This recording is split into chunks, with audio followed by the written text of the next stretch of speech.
117માં રહું છું અને 7:45 હું વોકિંગ કરીને ઘરે આવ્યો તો ગેસની વાસ આવી તો મારા ઘરના બધાને પૂછ્યું આપણો બાટલો લીકેજ નથી ને અમે જોયું પછી અગાશીમાં ગયો તો અગાશીમાં 7:45 એક તીવ્ર દુર્ગંધ આવતી હતી, ગેસ ટાઈપની હતી એવું લાગ્યું.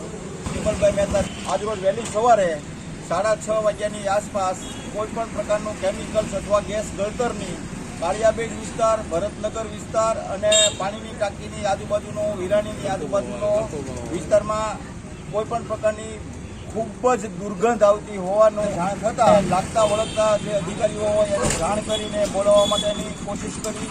ફાયર બ્રિગેડનો કાફલો તાત્કાલિક આવી ગયો હતો અને તપાસ અત્યારે ચાલુ છે. પંડ્યા નગરસેવક કાળિયાબેડ વિસ્તાર અજેવાડા ward number 10.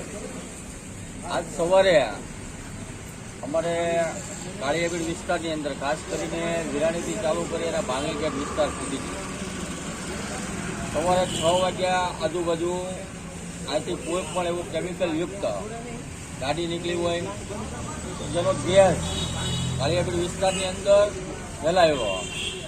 Kaliyabid લખુબાવાલથી Virani road શાકવાડી સુધી આ પાણીની ટાંકી જુઓ.